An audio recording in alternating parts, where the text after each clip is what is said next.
ሰው እንዴት ተደርገን ነው ከተረጅነት ወደ ምርታማነት ከውጭ እርዳታ በራስ አቅም መተማመን ባይበገሬነትና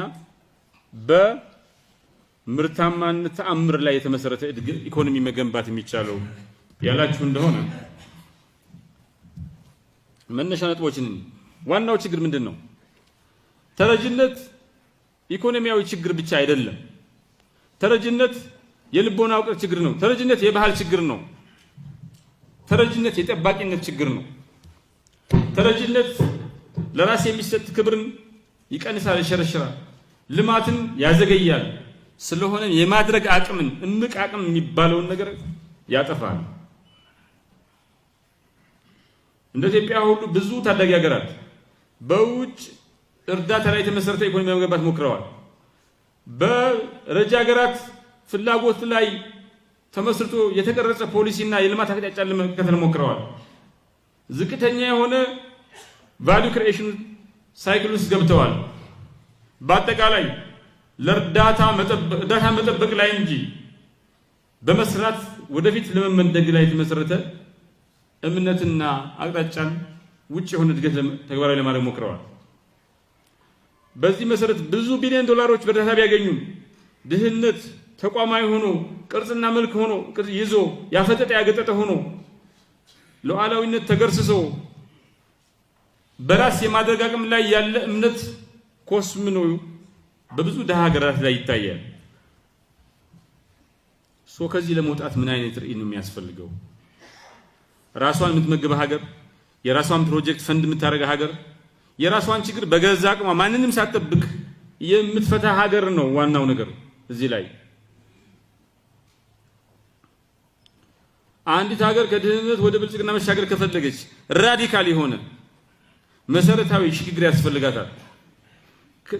ከተረጅነት ላይ የተመሰረተ አስተሳሰብ ወደ አሴት ላይ ወደ ተመሰረተ እድገት መሻገር አለባት። ከዳረጎት ኢኮኖሚ ወደ ምርታማነት ላይ የተመሰረተ ሀገራዊ ማንነት መሻገር አለባት። እናም ከመረዳት ወደ ገንቢነት ማንነት መሸጋገር አለባት። ተረጅነት ግን ይሄን አይሰጠንም። ተረጅነት በብዙ ነገር የተበተበ ችግር ነው። ተረጅነት እንደሚታወቀው እርዳታ መቀበል ችግር አይደለም። እርዳታ መቀበል ብቻ የታጠረ ችግር አይደለም። በጣም ጥልቅ የሆነ ስነ ልቦናዊ፣ ልቦና ውቅራዊ፣ ባህላዊ እና ስርዓታዊ አርኪቴክቸር የወለደው ምርታማነትን የሚያዳክም ልማትን የሚያዘገይ ክብርን ዝቅ የሚያደርግ እናም በሌላው አቅም ላይ የተመሰረተ በሌላው ጉልበት ላይ የተመሰረተ ማንነትና እድገት የመፈለግ አባዜ ነው። ነፃ ለመሆን መጀመሪያ ድህነት ምን እንደሆነ አጽመ ውቅሩን ማየት አለብን። የተረጅነት መዋቅራዊ ስሩ ምንድን ነው? አንደኛ የቀኝ ግዛት አሻራና ኢኮኖሚ መዋቅር ነው። ለዚያም ነው ፈረንጆቹ ዲፔንደንሲ ኢዝ ኖት ኮኢንሲደንስ ኢት ዋዝ ኢንጂነርድ የሚሉት። ተረጅነት ድንገት የመጣ ነገር አይደለም፣ ሆን ተብሎ ታቅዶ ውቅር አርኪቴክቸር ተሰጥቶለት የተዋለደ ነገር ነው ይላሉ። ኮሎኒያሊዝም የሚባለው ቀኝ ግዛት የሚባለው ታዳጊ ሀገራት ደሃ ሀገራት ፕሮሰስ ያልሆነ ሮ ማቴሪያል ወደ ውጭ በመላክ ላይ የተመሰረተ ኢኮኖሚ እንዲኖራቸው ሎካል ቫልዩ ክሪኤሽን እንዲኖር ቴክኖሎጂና ማኔጅመንትን ውጭ ወደ ውስጥ በማስገባት ላይ የተመሰረተ ኢኮኖሚ እንዲኖራቸው አድርጓል። በመሆኑም ይሄ የረጅም ጊዜ ሂደት በጊዜ ሂደት የንግድ ሚዛን መዛባትንና ተቋማዊ ደካማነትን ወልደዋል። ስለሆነም ታዳጊ ሀገራት በተለይ ደግሞ አፍሪካዊ ሀገራት በራሳቸው ለመቆም በሁለት እግራቸው ለመቆም የሚያስችል ለማደግ መሰረት የሚሆን ፋውንዴሽን እንዲጎላቸው በውጭ ላይ የተመሰረተ ሀገር ነፃ ቢሆን በጊዜ ሂደት ኢኮኖሚያቸው ግን ነፃ እንዳይሆን በውጭ ሀገራት ሳንባ ላይ የሚተነፍስ ኢኮኖሚ አድርጎ ለመገንባት እድል አገኙ። እንደዚሁም ለጋሽ ሀገራት ላይ የተመሰረተ ኢኮኖሚ ሞዴል ሌላው ምክንያት ነው። ይሄ ሳፕ የሚባለው ስትራክቸራል አጀስትመንት ፕሮግራም በአይኤምኤፍ እና ወርልድ ባንክ ነው የሚቀነቀነው። በ1980ዎቹ ሀገሮችን ይሄ ሶሻል ስፔንዲንግ የሚባለው ትምህርት፣ ጤና ላይ በቂ በጀት እንዳይመድቡ፣ ንግድ ሊበራላይዝ እንዲደረግ፣ መሰረታዊ አገልግሎት ፕራይቬታይዝ እንዲደረግ አደረገው። ምን አመጣ በውጤቱ? ደካማ የሀገር ውስጥ ኢንዱስትሪዎች፣ ኦቨር ኤክስፖዝድ ኢኮኖሚ እና የረጅም ጊዜ በውጭ አማካሪዎችና ፖሊሲ አድቫይዘር የተመሰረተ ኢኮኖሚ ለመገንባት ተገደዱ። እና ምን ይላል አንድ ምሁር? they paid for the plan we stopped thinking for ourselves ይላል።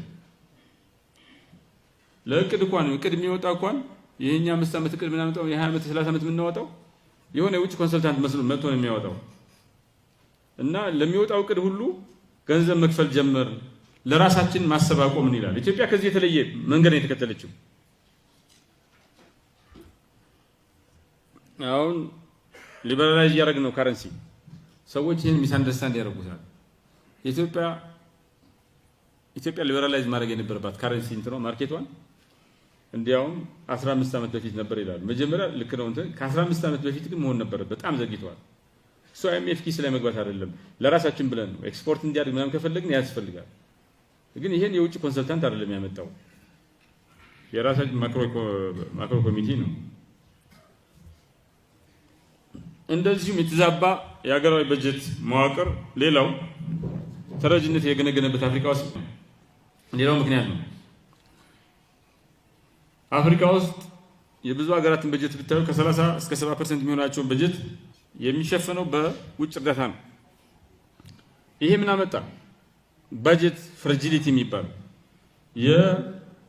የዶነር ሙድ ላይ የተመሰረተ ሲፈልጉ የሚሰጥ ሲፈልጉ የሚከለክሉ የእድገት አቅጣጫ መከተል፣ ፖሊሲ ፓራሊሲስ፣ የፖሊሲ ነፃነታችን አጣን። ብዙ የአፍሪካ ሀገሮች አገልግሎት መስጠት የሚችል መዋቅር ሲቪል ሰርቪስ እንዳይኖር አደረገ። የተረጅነትን ስነልቦናዊ መሰረቶች እኔ ቅድም ያወራው ለርንድ ሄልፕለስነስ አንዱ ነው። በተደጋጋሚ ከአንድ ሁኔታ ከድህነት መውጣት ካልቻላችሁ ድህነትን እንደ ጣፈንታ ታግላችሁ ደክማችሁ የምታሸንፉት ባለጋራ ሳይሆን ጣፈንታችሁ አድርጋችሁ የ40 ቀን ዕድል የ80 ቀን ዕድል ቢደረግና ችግር ውስጥ ይገባል። ስለሆነም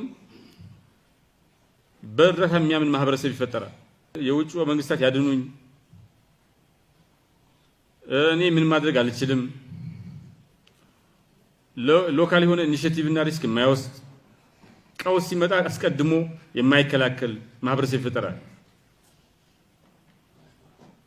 እና ምን ይላሉ? if we try we might fail but if we wait at least we won't be blamed ይላሉ ብዙ ተደጋጋሪ። ከሞከር ድንገት ብንወድቅ እንተቻለን፣ ከጠበቅን ግን ቢያንስ አጠፋ እንባልም ዝም እንላለን። ኢን አክሽን እንትን ሆነ ማለት። ሌላው ይሄ ኢንፌሪዮሪቲ ኮምፕሌክስ እና ኢንተርናላይዝድ ቪክቲምሁድ የሚሉት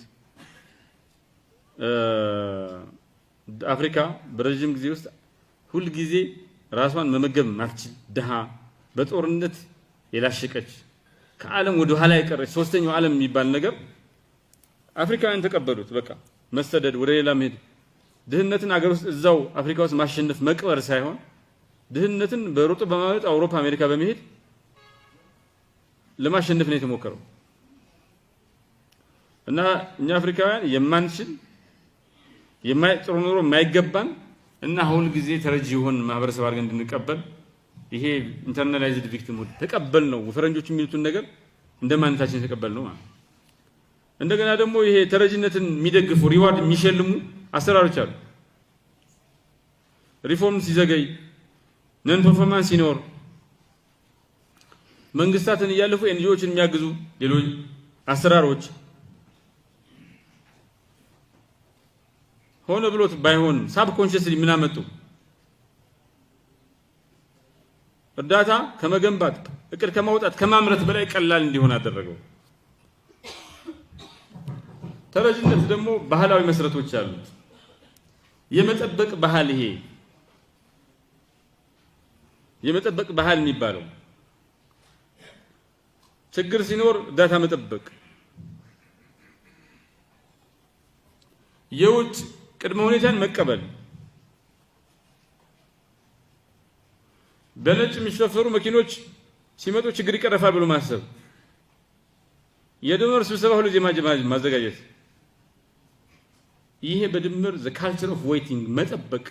ኤጀንሲ የለንም እኛ ምን ማድረግ አንችልም ከመጠበቅ ውጭ። ነጮች ነው የችግሮቻችን መፍትሄዎች እንድናስብ አድርገናል። ደግሞ የትርክት ጠባቂነት የሚያስፋፉ ትርክቶች ናቸው።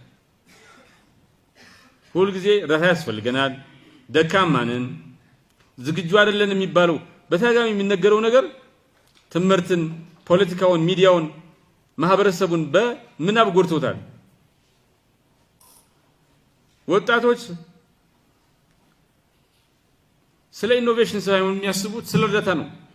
ስለ ስራ ፈጠራ ሳይሆን ስለ መቀጠር ነው። ለዛ ነው a nation begins to live within the limits of the story told about it የሚባለው። አንዲት ሀገር የምትኖረው በተበጀላት የትርክት ከፍታ ብቻ ነው። ትርክቱ ደግሞ ስለምንድን ነው? ስለ ስራ ፈጠራ ሳይሆን ስለ ቅጥር ነው። ትርክቱ ምንድን ነው? ስለ እርዳታ እንጂ ስለ ኢኖቬሽን አይደለም። ደግሞ ሃይማኖታዊና በጎ አድራጊ ኮንዲሽኒንግ ነበረው። ድህነት ታዳጊ ሀገራትን እኛንም ጨምሮ ምን ቀማን? ምን ዋጋ አስከፈለን? ክብራችን እንዲዋረድ፣ አገራዊ ኩራታችን፣ ብሔራዊ ኩራታችን ዝቅ ተደርጎ እንዲታይ፣ ሪፎርሞች እንዲጨናገፉ አሊያም እንዲዘገዩ፣ ደካማ መንግስታዊ መዋቅር እንዲኖር፣ ከተቋማት ይልቅ ኤንጂኦዎች እንዲስፋፉ፣ በጡንቻ የፈረጠሙ እንዲሆኑ፣ እናም ድህነትን ስር እንዲሰድና ከውጭ የሚገባ እርዳታ ፍሰቱ እንዲጨምር አድርጓል። ከ1960ዎቹ በኋላ ጥናቶች እንደሚያሳዩት ወደ አፍሪካ 1.2 ትሪሊዮን ዶላር የሚሆን ገንዘብ በእርዳታ መልክ ተበርክቷል። አሁንም ግን ብዙ አፍሪካ ሀገራት ውሃ፣ መብራት፣ ስራ የሚባል ነገር የላቸው። ለዜጎቻቸው ስራ አልፈጠሩ። 1.2 ትሪሊዮን ዶላር እኮ የራሻ ኢኮኖሚ በላይ ነው። ከራሻ ኢኮኖሚ በላይ ነው፣ ይበልጣል። ስለዚህ የምንረዳው ለማመን የሚከብዱ እውነታዎች አሉ። ብዙ እርዳታ በተቀበልን ቁጥር በራሳችን የማደግ አቅም ላይ ለራሳችን ያለን ስሜት፣ በራሳችን ላይ ያለን እምነት ይሸረሸራል። እርዳታ በተቀበልን ቁጥር በራሳችን አቅም ነገሮችን የመቀየር ተነሳሽነታችን ግብአተ መሬት ይወርዳል። እናም እኛም ይደክመናል፣ ሽባ እንሆናለን፣ እነሱም መርዳት ይደክማቸዋል። በዛ ምክንያት እርዳታ ሰንሰለት ነው፣ የብረት ሰንሰለት ነው። አንገት ላይ የሚገባ ሸምቆቆ ነው የሚባለው፣ የድህነት ሸምቆቆ ነው።